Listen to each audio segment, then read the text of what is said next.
የፋኖ ኃይሎች ጥብቅ ወታደራዊ ጥበቃ በሚደረግለት የብር ሸለቆ ቀጠና ልዩ የማጥቃት ዘመቻ አሳክተዋል። በሌሊቱ ወታደራዊ ዘመቻ በርካታ የአገዛዙ ጥምር ጦር ሙትና ቁስለኛ ከመሆኑ በላይ ሰብአዊና ወታደራዊ ምርኮ እንደቀናቸው ተሰምተዋል። ከጥቃቱ በኋላ በጎጃም ሰማይ ተከታታይ የድሮን ቅኝት ሲካሄድ ውሏል። ቀዳሚው የግንባር መረጃችን ነው።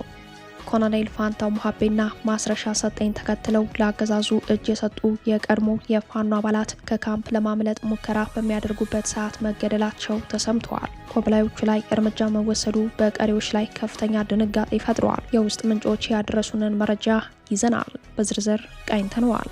በትግራይ ትርምሱ ቀጥሏል። ጄኔራሎቹ በጄኔራሉ አንታዘዝም የሚል ተቃውሞ አሰምተዋል። ተቃውሞ ያሰሙት ጄኔራሎች ጄኔራል ታደሰ ወረደ፣ ጄኔራል ዮሐንስ ጆን መዲድ፣ ጄኔራል ፍስሐ ኪዳኑ ናቸው። ጄኔራሎቹ የተቃወሟቸው የታጣቂ ኃይሉ ዋና አዛዥ ሆነው የተሾሙትን አዲሱን ሹመኛ ነው። ላንተ አንታዘዝም፣ ካውንስሉ ተሰብስቦ ሌላ ወታደራዊ አዛዥ ይምረጥ ማለታቸው ተሰምተዋል። ይህም በህወሓትና በጊዜያዊ አስተዳደሩ መካከል የቀጠለውን ከፍተኛ የኃይል ፍክክር በጉልህ አመላክተዋል። በጉዳዩ ላይ ሰፋ ያለ ወታደራዊ መረጃ ይዘናል።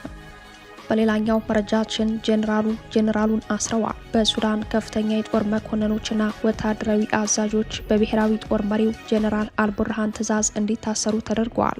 እስሩ ከኢራን የጦርነት መዘዝ ጋር የተያያዘ ነው። ሱዳን የአክራሪ እስላማዊ ኃይሎች ማዕከል መሆኗ ከኢራን ቀጥሎ አሜሪካና እስራኤልን ለወታደራዊ እርምጃ ፊታቸውን ሊያዞሩባት የምትችል ፈራሽ ሀገር ሆናለች። ለሰዓቱ የመረጥንላቸው ቀጠናዊ ዜና ትንታኔያችን ነው። ሰላም ጤና ይስጥልን ውድ የጣና ቲቪ ተከታታይ ቤተሰቦቻችን፣ አብራችሁን ስትቆዩ እነዚህንና ሌሎች ዝርዝር መረጃዎችን ታደምጣላችሁ። የጣቢያችን የሰዓቱ ዜና መረጃና ዜና ትንታኔዎቻችን እነሆ ተጀምረዋል። እስከ መጨረሻው አብራችሁ እንድትቆዩ አክብሮታዊ ግብዣችን ነው። በቅድሚያም ሰበር የግንባር መረጃ ወደምናደርስበት ዜናችን እናምራለን። የፋኖ ኃይሎች ጥብቅ ወታደራዊ ጥበቃ በሚደረግበት የብር ሸለቆ ቀጠና ልዩ የማጥቃት ዘመቻ አሳክተዋል። በዘመቻው በርካታ የአገዛዙ ጥምር ጦር ሙትና ቁስለኛ ከመሆኑ በላይ ሰብአዊና ወታደራዊ ምርኮ እንደቀናቸው ተሰምተዋል። አፋብኃኝ ቴዎድሮስ እዝ 109ኛ ኮር 77ኛ ክፍለ ጦር የፋኖ ኃይሎች በመሩት በዚህ ልዩ የማጥቃት ዘመቻ መጋቢት 8 አጥቢያ ሌሊቱን በክፍለ ጦሩ ዘመቻ መምሪያ ኃላፊ ኮማንዶ ይበልጣልና ሻለቃ 4 በዋና አዛዡ አርበኛ አብርሃምና ምክትል አዛዡ አርበኛ ሰማኛ አበበ የተመራ ስኬታማ ማጥቃት በመክፈት ድል ማስመዝገቡን የፋኖ ምንጮች ለጣና ዘጋቢ አረጋግጠዋል። ከብር ሸለቆ ወታደራዊ ማሰልጠኛ በቅርብ ርቀት ላይ ብር ከተማ የሰፈረውን የአገዛዙን ጥምር ጦር በማጥቃት በከተማዋ የነበረው ጥምር ጦሩ ሙሉ በሙሉ ሞት ቁስለኛና ሰብአዊ ምርኮ እንደሆነ የገለጹት የፋኖ ምንጮች በማጥቃት ዘመቻው የተመዘገበው ድል ታሪክ የተሰራበት ነው ብለዋል። ጥብቅ የደህንነት ክትትል ተደርጎ የክፍለ ጦሩ አመራሮች ባወጡት የውጊያ እቅድ የተመራው ማጥቃት ከብር ሸለቆ ወታደራዊ ማሰልጠኛ መገኛ በቅርብ የተፈጸመ መሆኑ ወታደራዊ ድሉን ከፍ እንዳደረገው በግንባር መረጃው ላይ ተመላክተዋል። የብር ሸለቆ ጥቃቱ ሌሊቱን እስከ ንጋት ድረስ የተፈጸመ ሲሆን ከጥቃቱ በኋላ ዛሬ ረፋድ ጀምሮ የድሮን ቅኝት ሲካሄድ መዋሉን የፋኖ ምንጮች አረጋግጠዋል። በተለይም በአፋብኃኝ ቴዎድሮስ እዝ 109ኛ ኮር 99ኛ ክፍለ ጦር ቀጠና ማለትም ደንበጫ ወረዳና አካባቢው፣ ማቻከል ወረዳና አካባቢው የድሮን አሰሳ ሲካሄድ መዋሉን ይህ ዜና እስከተጠናቀረበት እኩለ ቀን ድረስ የተፈጸመ ጥቃት አለመኖሩን ከፋኖ ምንጮች ሰምተናል። ኮሎኔል ፋንታው ሙሀቤና ማስረሻ ሰጤን ተከትለው ለአገዛዙ እጅ የሰጡ የቀድሞ የፋኖ አባላት ከካምፕ ለማምለጥ ሙከራ በሚያደርጉበት ሰዓት መገደላቸው ተሰምተዋል። በሌላ በኩል ከፍተኛ የብልጽግና ባለስልጣናት ከሀገር እንዳይወጡ ቁጥጥር እየተደረገ ባለበት በዚህ ጊዜ የስርዓቱ ቁልፍ ከተባሉ ባለስልጣናት አንደኛው በዱባይ ቅንጡ ሆስፒታል ታክመዋል። ባለፈው ህዳርና ታህሳስ በተከታታይ ወራት በክህደት ለአገዛዙ እጅ የሰጡትን ኮሎኔል ካፕቴን ማስረሻ ሰጤንና ኮሎኔል ፋንታው ሙሀቤን ተከትለው በተመሳሳይ ክህደት ለአገዛዙ እጃቸውን ከሰጡት የቀድሞ ፋኖች መካከል ጥቂቶቹ ከካምፕ ጠፍተው ለማምለጥ ሙከራ በሚያደርጉበት ሰዓት መገደላቸው ተሰምተዋል። በጉዳዩ ላይ የወጣ የወጣው ወታደራዊ መረጃ እንደሚያመላክተው ኮብላዮቹ ኮምቦልቻ በሚገኝ የተሃድሶ ጣቢያ ውስጥ ከካምፕ ጠፍተው ወደ ትውልድ አካባቢያቸው እየተጓዙ በነበረበት ሰዓት ቢያንስ 3ቱ በተተኮሰባቸው ጥይት ህይወታቸው አልፏል። በተሃድሶ ካምፕ ውስጥ የሚገኙ የቀድሞ ፋኖች በአገዛዙ ዘንድ የተዘነጉ መሆኑ፣ የስልክ ካርድ እንኳን ከቀድሞ ወዳጆቻቸው ለምነው የሚያስሞሉ መሆኑ ከፍተኛ የመካድ ስሜት ውስጥ እንደገቡ ለጉዳዩ የቀረቡ የጣና ምንጮች አረጋግጠዋል። በኮምቦልቻው የተሃድሶ ካምፕ ውስጥ የሚገኙ ኮብላዮች እነ አገዛዙ ብቻ ሳይሆን እነ ኮሎኔል ፋንታውም ክደውናል በሚል የመካድ ስሜት ውስጥ መግባታቸውን ተከትሎ ከካምፕ እየወጡ መጥፋት መጀመራቸውን የጠቆሙት ምንጮች ከሰሞኑ የተገደሉት 3 ኮብላዮች ፋኖን መልሰው ይቀላቀላሉ በሚል ስጋት በአገዛዙ እርምጃ እንደተወሰደባቸው ታውቋል። በሌላ በኩል ከፍተኛ የብልጽግና ባለስልጣናት ከሀገር እንዳይወጡ ቁጥጥር በሚደረግበት በዚህ ሰዓት የኦህዴድ ባለስልጣኑ በዱባይ ቅንጡ ሆስፒታል ሕክምናቸውን ሲከታተሉ መሰንበቱ ታውቋል። የብልጽግና ባለስልጣናት በተለይም ከኦህዴድ ውጭ ያሉት ከሀገር ቢወጡ ይኮበልላሉ የሚል ስጋት ባለበት ጥብቅ ቁጥጥር በሚደረግበት በዚህ ጊዜ ሽመልስ አብዲሳ በዱባይ ቅንጡ ሆስፒታል መታከማቸው ተሰምተዋል። ጠቅላይ ሚኒስተሩን ጨምሮ የፖለቲካ አመራሮች ለብልጽግና ዋና የጦር መሳሪያ ድጋፍ ሰጪ በሆነችው የተባበሩት አረብ ኤምሬትስ ውስጥ በተመረጡ ሆስፒታሎች ይታከማሉ። በተባበሩት አረብ ኤምሬትስ ዱባይ ውስጥ የሚገኘው ጀሚራህ የተባለ ሆስፒታል የብልጽግና ከፍተኛ ባለስልጣናት መታከሚያ ሆኗል። ከዚህ ቀደም የአብይ አህመድ የምስራቅ አፍሪካ ጉዳዮች አማካሪ ጌታቸው ረዳ 3 ጊዜ በታከሙበት ጀሚራህ ሆስፒታል ከኦህዴድ ብልጽግና ቁልፍ ባለስልጣናት መካከል አንዱ የሆኑት አቶ ሽመልስ አብዲሳ በጠና ታመው ከሰሞኑ በዚህ ሆስፒታል ታክመው መመለሳቸው ለጉዳዩ የቀረቡ ምንጮች ጠቁመዋል። አቶ ሽመልስ ዱባይ ለሕክምና የሄዱት አለቃቸው አብይ አህመድ ከሰሞኑ ወደ ተባበሩት አረብ ኤምሬትስ አነጋጋሪ ጉዞ ባደረጉ ጊዜ አብረው በመጓዝ እንደሆነ ነው ምንጮች የጠቆሙት።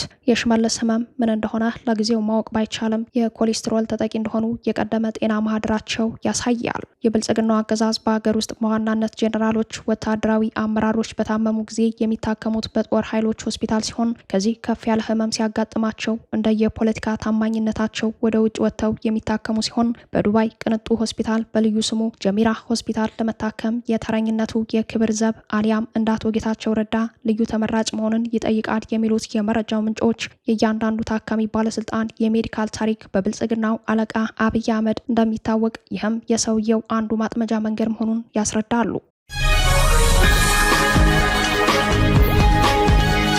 ጄኔራሎቹ በጄኔራሉ አንታዘዝም የሚል ተቃውሞ አሰሙ።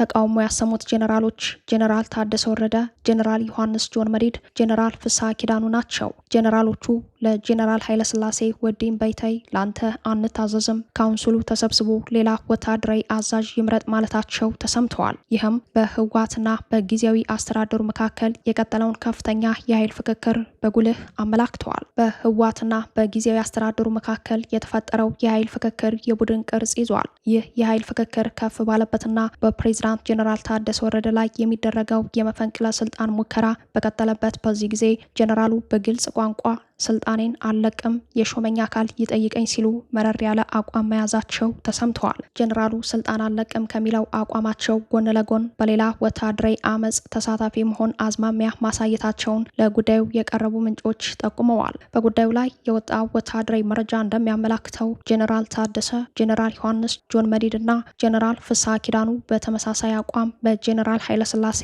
በቅጽል ስማቸው ወዲም በይታይ ላይ አምፀው ላንተ አንታዘዝም የሚል የቡድን አፈንጋጭነት አሳይተዋል። ጄኔራሎቹ በያዙት የጋራ አቋም እንደገና ሌላ የካውንስል ስብሰባ ተደርጎ የትግራይ ታጣቂዎች አዛዥ መመረጥ አለበት እንጂ በጄኔራል ኃይለስላሴ አንታዘዝም የሚል አቋም መያዛቸው ታውቋል። ጄኔራል ዮሐንስ ጆን መዲድ ስልጣኑን በመፈለጋቸው ምክንያት ከነ ጄኔራል ታደሰ ጋር ተሰልፈዋል የሚሉት ምንጮች በቀደመው አቋማቸው የታደሰ ተቃራኒ እንደነበሩ ያውሳሉ። በሌላ በኩል ጄኔራል ታደሰ ወረደ በወልቃይትና ራያ ጉዳይ ባሰሙት አዲስ ክስ ከግዛታችን አንዲት ኢንች መሬት አሳልፈን አንሰጥም ሲሉ የጦርነት ዝግጅታቸውን ጠቁመዋል። ከዚህ ጋር ተያይዞ መገንጠልን ግቡ ያደረገው ህወሓት በበኩሉ በወጣው መግለጫ ለተፈጠረው ችግር ሁሉ ብልጽግናን ተጠያቂ አድርጓል። በትግራይ ለመንግስት ሰራተኞች ደሞዝ መክፈል ያልተቻለው በፌዴራል መንግስት ሴራ ነው ያለው ህወሓት የትግራይ ህዝብ ከባድ ፈተና ውስጥ የገባው በብልጽግና መሆኑን ተጠያቂውም ፌዴራል መሆኑን በመግለጫው አመላክቷል።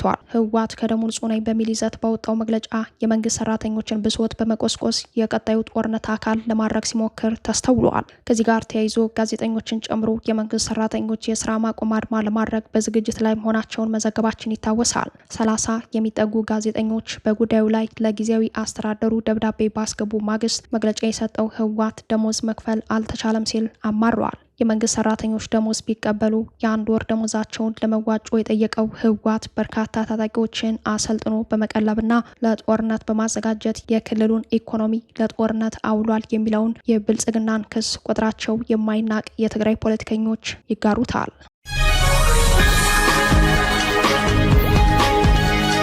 ጄኔራሉን አስረዋል። በሱዳን ከፍተኛ የጦር መኮንኖችና ወታደራዊ አዛዦች በብሔራዊ ጦር መሪው ጄኔራል አልቡርሃን ትዕዛዝ እንዲታሰሩ ተደርጓል። እስሩ ከኢራን የጦርነት መዘዝ ጋር የተያያዘ ነው። የጦር መኮንኑ አሜሪካ በሽብርተኝነት የፈረጀችው የሱዳን ሙስሊም ብራዘርሁድ ታጣቂ ኃይል አመራር መሆናቸውም ታውቋል። የሱዳን ብሔራዊ ጦር መሪ ጄኔራል አብዱል ፈታህ አልቡርሃን ከፍተኛ ወታደራዊ አዛዡን ማሰራቸው ተሰምተዋል። ከፍተኛ ወታደራዊ መኮንኑ የታሰሩት ከኢራን ጋር በተያያዘ ባስተላለፉት የዘመቻ ጥሪና አሜሪካን ካስቆጣው ንግግራቸው ጋር በተያያዘ መሆኑን በጉዳዩ ላይ የወጣው የሱዳን ትሪቢዩን ዘገባ አመላክተዋል። ዘገባው ጄኔራል አብዱል ፈታህ አልቡርሃን ከፍተኛ የጦር መኮንናቸውን እንዲታሰሩ ማድረጋቸውንም አረጋግጠዋል። በጄኔራሉ ትዕዛዝ የታሰሩት መኮንን ኢናጊ አብደላ ወይም የሙጃሃዲን አሚር የተባሉ በሱዳን ጦር ውስጥ ጽንፈኛ እስላማዊ ንቅናቄ በማድረግ የሚታወቁ የጦር መሪ ናቸው። መኮንኑ ለመታሰራቸው ምክንያት ከ2 ሳምንት በፊት ያደረጉት ንግግር መሆኑ ዘገባው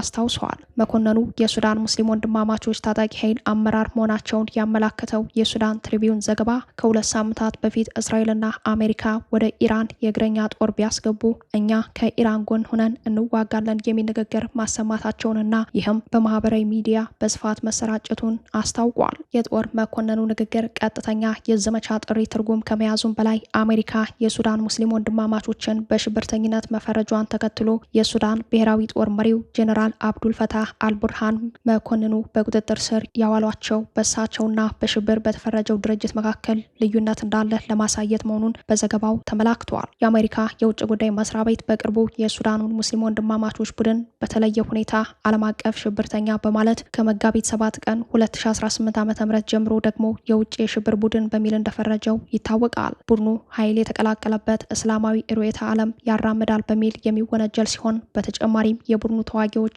ከኢራን እስላማዊ አብዮታዊ ዘብ ስልጠናና ሌሎች ድጋፎች እያገኙ ሊሆን እንደሚችል ተነግሯል። ሰላማዊ ሰዎችን በጅምላ በመግደልም ተከሷል። የቡድኑ አልባራ ቢን ማሊክ ብርጌድም በሱዳን የእርስ በርስ ጦርነት ውስጥ ባለው ሚና ተመሳሳይ ፍረጃ ተጥሎበታል። አሜሪካ በጄኔራል አልቡርሃን ከሚመራው የሱዳን ጦር ኃይል ጋር ግንኙነት ያለውን ይህንን ቡድን በሽብርተኝነት መፈረጇ በሀገሪቱ በሚካሄደው የውክልና ጦርነት ውስጥ ባሉ ተሳታፊዎች ላይ ስጋት ፈጥረዋል። ይህንን ተከትሎ ጄኔራል አልቡርሃን ወታደራዊ አዛዡን በማሰር ራሳቸውን ገለልተኛ ለማድረግ ሞክረዋል። እንዲያም ሆኖ ሱዳን አክራሪ እስላማዊ ታጣቂ ኃይሎች መሰረት የተከሉባት መሆኑ ይህ ሃይማኖትን ማዕከል ያደረገ የጽንፈኛ ንቅናቄ ለራሳቸው ለጄኔራል አልቡርሃንም አደጋ ይዞ እንደሚመጣ ይጠበቃል። የአሜሪካ የውጭ ጉዳይ መስሪያ ቤት ትናንት ማርች 16 ቀን በቅርቡ የሱዳኑ ሙስሊም ወንድማማቾች ቡድን የውጭ የሽብር ቡድን በሚል ሙሉ በሙሉ የፈረጀው መሆኑ ተከትሎ ከኢኮኖሚ ማዕቀብ ባሻገር አሜሪካና እስራኤል በሱዳን ወታደራዊ እርምጃ ለመውሰድ የሚያስችል ምቹ ሜዳ እንደተፈጠረላቸው አስተያየታቸውን የሚሰጡ ተንታኞች አልቡርሃንና ከአልቡርሃን ጎን የቆሙ ታጣቂ ኃይሎች በሙሉ አደጋ ውስጥ እንደገቡ ያስረዳሉ።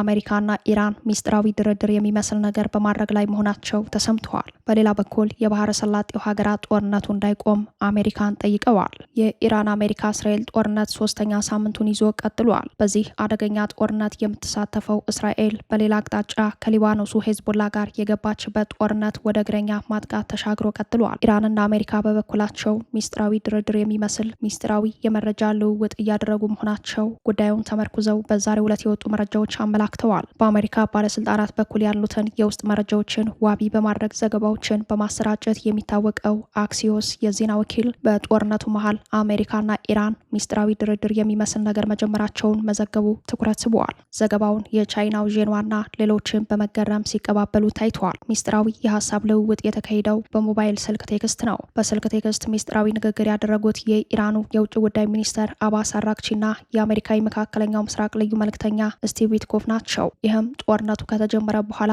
በኢራንና በአሜሪካ መካከል የተደረገው የመጀመሪያው ንግግር ተደርጎ ተወስዷል። ፕሬዚዳንት ትራምፕ ከኢራን ጋር የምናደርገው ድርድር የለም ካሉ በኋላ በተመሳሳይ አውድ ከሲቢኤስ ፌስ ዘ ኔሽን ጋር ቃለመጠይቅ ያደረጉት የኢራኑ የውጭ ጉዳይ ሚኒስተር አባስ አራግቺም ራሳችንን መከላከል እንቀጥላለን፣ ኢራን ስለ ድርድር ያለችው ነገር የለም ማለታቸው ይታወሳል። ከዚህ የተፋላሚዎች ንግግር በኋላ በአሜሪካና ኢራን መካከል ሚስጥራዊ ግንኙነት መጀመሩ ታውቋል።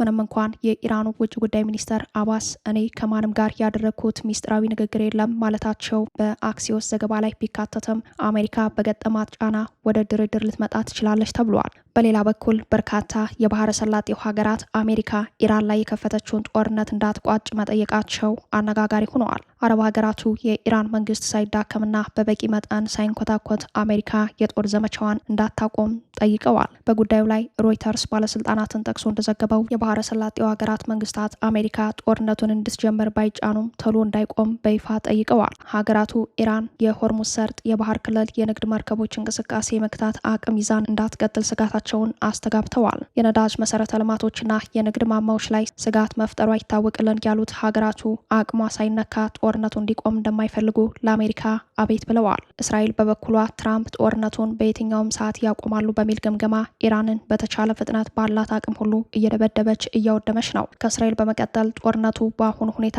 መቋጨትና ኢራን በተጠበቀው ሁኔታ ሳትንኮታኮት ይቆማል የሚል ግምት መኖሩ አረቦችን አስጨንቋል። ከዚህ ጋር ተያይዞ የኢራን ከፍተኛ የደህንነት ባለስልጣን አሉ ላርጃኒ ሙስሊም ሀገራትን የወቀሱ ሲሆን ኢራን ስትዋጋ ዝም ብለዋል ያሏቸውን ሀገራት በጠላትነት ፈርጀዋል። በግዛታቸው ያሉ የአሜሪካ ጦር ሰፈሮች በኢራን ላይ ጥቃት ሲያዘንቡ ኢራን ዝም ብላ እንድትመለከት ጠብቃቸው ኑሯል ሲሉም ጠይቀዋል። የአሜሪካን የጦር አቅም በሀገራቸው አስፍረው ለምን በኢራን ተጠቃን ማለት ደካማ ምክንያት ነው ብለዋል። ባለስልጣኑ በተለይም የተባበሩት አረብ ኤምሬትን በስም ጠቅሰው አረብ ሀገራቱ ለኢራን ጠላት መሆናቸውን አውጀዋል። ትራምፕ ከአረብ ሀገራት የፈለጉት ግልጽ ቀጠናዊ ድጋፍ ሳያሳዩ ቀርተው አሁን ላይ መልሰው ኢራን ሳትዳከም ዘመቻው እንዲቆም መጠየቃቸው ለትራምፕ አስተዳደር የማይዋጥ ሆኗል። የባህረ ሰላጤው ሀገራቱ አሁንም ቢሆን ኢራን ላይ የወታደራዊ ዘመቻ ለማድረግ እንደማይሞክሩ አቋም ይዘው ሳለ አሜሪካ ጦርነቱን ቀጣይ እንዳታቆሚ ማለታቸው አነጋጋሪ ሆኗል። ጦርነቱ ከተጀመረበት ቀን አንስቶ አረብ ሀገራት በኢራን ጉዳይ ለመምከር የተወሰነ ጥረት ብቻ ነው ያደረጉት።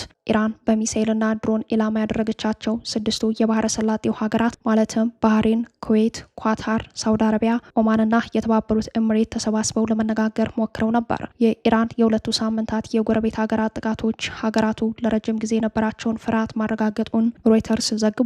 ዘገባው ኢራን የሚሳኤልና ድሮን አቅምና ቴክኖሎጂ በተፈራው ልክ ለጎረቤት ሀገራቱ ስጋት መሆኑ ጦርነቱ ማሳየቱን አትተዋል። እነማን በዝርዝር ኢራን ሳትዳከም ጦርነቱ እንዳይቆም ለአሜሪካ ጥያቄ እንዳቀረቡ ግን ዘገባው አልጠቀሰም። የኢራን ጥቃት በተለይም በተባበሩት አረብ ኤምሬት ላይ ተጠናክሯል። በትናንትናው ዕለት የዱባይ ኤርፖርት የኢራን የጥቃት ኢላማ በመሆኑ ለሰዓታት አገልግሎቱን እንዲያቋርጥ አድርጓል። በዛሬው ዕለት ደግሞ ፉጃይራ የነዳጅ ኢንዱስትሪ ዞን የተባለው የነዳጅ ተቋም የድሮን ጥቃትን ያስተናገደ መሆኑ ዘገባዎች አመላክተዋል። ፉጃይራ የነዳጅ ኢንዱስትሪ ዞን ግዙፍ የተባበሩት አረብ ኤምሬት የነዳጅ ማከማቻ ማዕከል ሆኖ እንደሚያገለግል ሆኖም በዛሬው ጥቃት ጉዳት ማስተናገዱ ታውቋል። ክቡራትና ክቡራን ቤተሰቦቻችን ለሰዓቱ የተሰናዱት መረጃዎቻችን የተከታተሏችኋቸውን ይመስሉ ነበር። አብራችሁን ስለቆያችሁ ልባዊ ምስጋናችን ይድረሳችሁ እያለን የጣና ቲቪ ወቅታዊ ዜናዎች፣ ትንታኔዎችና ልዩ ልዩ ፕሮግራሞች እንዲደርሷችሁ ቻናሉን ሰብስክራይብ በማድረግ ቤተሰብ ይሁኑ። በተሳትፎ የትግል ሚዲያውን እንዲያጠናክሩ ጥሪያችንን እናቀርባለን። ጣና ቲቪ ከሀቅ ጋር